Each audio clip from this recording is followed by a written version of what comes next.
Hello hi welcome back. അങ്ങനെ Indian 2 cinema കണ്ടു. ശങ്കറാണ് cinema സംവിധാനം ചെയ്തിരിക്കുന്നത്. പിന്നെ ഈ കമൽഹാസൻ സാറാണ് പ്രധാന വേഷത്തിലെത്തുന്നത്. പിന്നെ മറ്റ് കഥാപാത്രങ്ങളായിട്ട് സിദ്ധാർത്ഥ് ഉണ്ട്, നെടുമുടി വേണു സാറുണ്ട്, പിന്നെ എസ് ജെ സൂര്യ ഉണ്ട്. അങ്ങനെ ഒരുപാട് പേരുണ്ട്. ഒരുപാട് താരനിരയുള്ള ഒരു സിനിമയാണ് ഇന്ത്യൻ 2. സോ സിനിമ എങ്ങനെയുണ്ടെന്ന് വെച്ചാൽ ഒന്നും പറയണില്ല. ഭയങ്കര ബോറിംഗ് എന്ന് പറഞ്ഞാൽ ഭയങ്കര ബോറിംഗ് സ്ക്രിപ്റ്റ്. ഒന്നുമില്ല സിനിമയിൽ. ത്രൂ ഔട്ട് ഒരു ബോറടിയായിരുന്നു സിനിമ. അതായത് ഫസ്റ്റ് ഹാഫിനെ കുറിച്ചിട്ട് പറയുകയാണെങ്കിൽ അത്യാവശ്യം ഒരു ഓക്കെ പോലെ തോന്നിയുകൊണ്ടാണ്. സെക്കൻഡ് ഹാഫ് അത്യാവശ്യം നന്നാവും വിചാരിച്ചിരിക്കുമ്പോൾ ഒന്നുമില്ല. സെക്കൻഡ് ഹാഫിൽ ഓവർ എക്സെപ്റ്റേഷനിൽ ചെയ്ത പോലെ ഉണ്ടായിരുന്നു സിനിമ. ഒന്നുമില്ല, ഓവർ എക്സെപ്റ്റേഷൻ, ഓവറായി cinema. Through out full cinema തന്നെ ഓവർ പോലെ തോന്നിയുണ്ടായി സിനിമയുടെ. അതായത് സ്റ്റോറി ലൈനൊക്കെ പോകുന്നത് ഓൾഡ് പാറ്റേൺ ആണ്. അതായത് ഒരു ഓൾഡ് പാറ്റേൺ എന്ന് വെച്ചാൽ കുറച്ച് സ്റ്റോറി പോകും, എന്നിട്ട് സോങ്, എന്നിട്ട് കുറച്ച് സ്റ്റോറി, എന്നിട്ട് സോങ്, ഇതേപോലെ തന്നെയാണ് പോയിട്ടുണ്ടായിരുന്നത് സിനിമ ത്രൂ ഔട്ട്. ഭയങ്കര ബോറടിയാണ്. അത് ഓൾഡ് പാറ്റേൺ പിടിച്ചത് കൊണ്ടായിരിക്കും ഒരു ബോറടിയായിട്ട് തോന്നിയിട്ടുണ്ടായിരുന്നു. ഈ ചില സോങ്സ് ഒക്കെ എന്തിനി വന്നത് പോലും അറിയില്ല.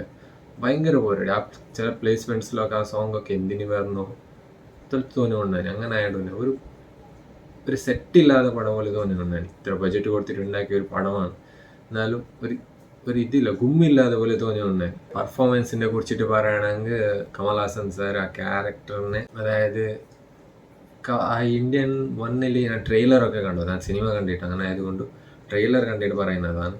ആ ട്രെയിലറിൽ പുള്ളിൻ്റെ ആ ക്യാരക്ടർ ഭയങ്കര ഏജ്ഡ് ആയിട്ടുള്ള ക്യാരക്ടറാണ്. എന്നിട്ട് ഈ ഇന്ത്യൻ 2 കൂടെ പുള്ളി നല്ല യങ്ങായിട്ട് തോന്നിക്കൊണ്ടുണ്ട്. ഭയങ്കര എനർജറ്റിക് ആയിട്ട് എന്തൊക്കെ സ്റ്റണ്ടൊക്കെ ചെയ്യാൻ പറ്റും ഒരു യങ്സ്റ്റേഴ്സ്, ഒരു 30-40 ഏജിലുള്ളവർക്കൊക്കെ ആ ടൈപ്പിലുള്ള സ്റ്റണ്ട്സൊക്കെ പുള്ളി ചെയ്യുന്നുണ്ട് ഈ സിനിമയിൽ. പക്ഷെ ആ ക്യാരക്ടർക്ക് ഒരു മര്യാദ ഇല്ലാതെ പോലെ തോന്നിയിട്ടുണ്ടായി. പിന്നെ സിദ്ധാർത്ഥിൻ്റെ പെർഫോമൻസ് എനിക്ക് നന്നായിട്ട് ഇഷ്ടപ്പെട്ടു.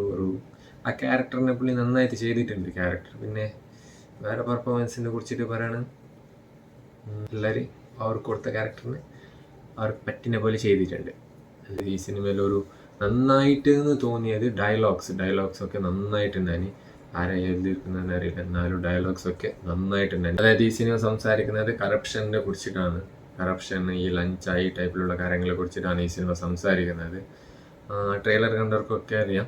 ട്രെയിലർ റിയാക്ഷൻ വീഡിയോ ഒക്കെ ചെയ്തിട്ടുണ്ടായി, പക്ഷെ കോപ്പിറൈറ്റ് കിട്ടിയത് കൊണ്ട് അപ്ലോഡ് ആക്കിയിട്ട്. പിന്നെ ഈ സിനിമയിൽ അനിരുദ്ധാണ് മ്യൂസിക് ചെയ്തിരിക്കുന്നത്. മ്യൂസിക്കൊക്കെ അത്യാവശ്യം ഓക്കെ ആയിരുന്നു. അതായത് ഒരു ഗംഭീര മ്യൂസിക് ഒന്നും പറയാനൊന്നുമില്ല, ഒരു ആവറേജ് ആയിട്ട് തോന്നിയുണ്ടായി മ്യൂസിക്. ബാക്ക്ഗ്രൗണ്ട് സ്കോർ കൂടി ഒരു വലിയ ബാക്ക്ഗ്രൗണ്ട് സ്കോർ ഒന്നും ഇല്ലെങ്കിൽ ഓക്കെ, ആവറേജ് ആയിട്ട് നന്നായിട്ടുണ്ടായി. പിന്നെ സിനിമയുടെ ഫസ്റ്റ് ഹാഫ് അത്യാവശ്യം ഓക്കെ ആയിട്ട് തോന്നിയിട്ടുണ്ടായി എനിക്ക്.